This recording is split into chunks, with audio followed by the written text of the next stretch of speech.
sahabat semua, selamat pagi. Sekarang saya lagi di Granada dan sekarang mau menuju ke Istana Alhambra yang ada di Granada. Jadi untuk teman-teman semua, kalau pergi ke Granada pasti kita akan mengunjungi landmark atau tempat yang paling penting di Granada, yaitu Istana Alhambra. Disinilah tempatnya kerajaan Islam di Andalusia berakhir karena perang saudara, teman-teman sekalian, perebutan kekuasaan, ketamakan, pengen jadi pemimpin, nah gitu tuh.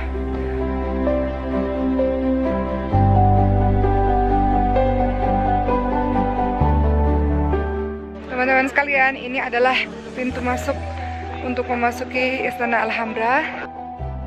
Istana Alhambra terdiri dari beberapa kawasan, sahabat semua, kubu pertahanan, kemudian ada beberapa istana seperti Istana Nazari dan yang lainnya, kemudian bilik raja sendiri, bilik keluarga kerajaan yang ditandai dengan patung-patung singa yang mengelilingi pancuran air. Dan juga kita bisa melihat adanya kebun-kebun atau taman-taman yang sangat indah, pohon-pohon limau, pokok-pokok jeruk, bunga-bunga yang sangat indah. Dan juga seperti kolam-kolam ini, sahabat semua, kita bisa melihatnya dengan sangat tenang sekali. Dan yang menarik adalah dinding-dinding dari Istana Alhambra. Dinding-dindingnya dihiasi dengan kaligrafi-kaligrafi yang bertuliskan kalimat La ilaha illallah dan Wala ghaliba illallah, yang bermakna tiada Tuhan selain Allah dan juga tiada kejayaan selain kejayaan atau kemenangan dari Allah Subhanahu wa Ta'ala. Hal ini dibuat seperti itu karena raja ingin memberitahukan kepada seluruh rakyat bahwa kehebatan, kemenangan bukan berasal dari raja. Kehebatan, kemenangan hanya berasal dari Allah Subhanahu wa Ta'ala. Bukti dari ketawaduan dari seorang raja yang hendak diperlihatkan kepada seluruh rakyatnya. Sekarang saya akan berkeliling untuk menikmati keindahan dari istana. Batunya lucu banget teman-teman sekalian, lihat nih. Tuh, batunya beda, saya nggak pernah ngeliat batu kayak gini. Ini milik umat Islam, kemudian umat Islam kalah akhirnya dikuasai oleh Kristen. Akhirnya memang banyak peninggalan Islamnya masih ada, kaligrafinya masih ada, tapi juga patung-patung umat Kristennya juga ada gitu. Tadi kita lihat pas pintu masuk itu ada kalimat bahasa Arab, dan juga di atasnya ada patung-patung umat Kristen.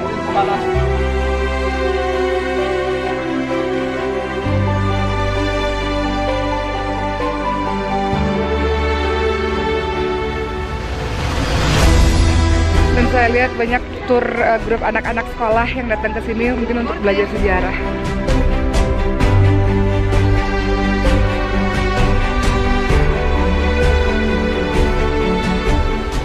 Sahabat semua, Istana Alhambra itu menunjukkan puncak kejayaan Islam di masa lalu karena bangunannya sangat luar biasa indahnya.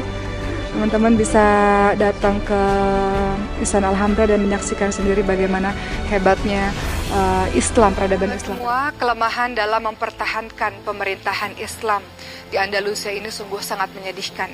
Pada saat itu yang memerintah adalah Bani Ahmar yang menguasai wilayah terakhir, yakni Granada.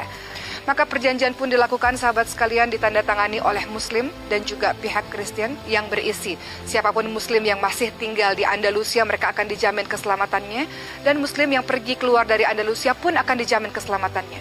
Namun sahabat yang dimuliakan oleh Allah Subhanahu wa Ta'ala, perjanjian itu tak betul-betul dilakukan. Yang terjadi adalah sebaliknya.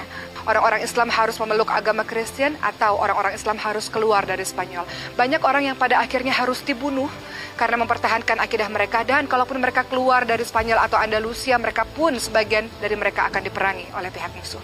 Sahabat yang dimuliakan oleh Allah Subhanahu wa Ta'ala, tidak hanya sampai di situ saja.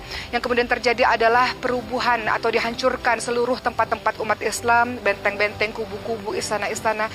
Kalau kita lihat Madinah Az-Zahra misalnya, sahabat sekalian, Madinah Az-Zahra memang runtuh ketika terjadi perang saudara pada tahun 1010 Masehi. Namun sebetulnya yang membuat Madinah Az-Zahra jauh lebih teruk adalah ketika Andalusia jatuh ke tangan yang bukan Muslim.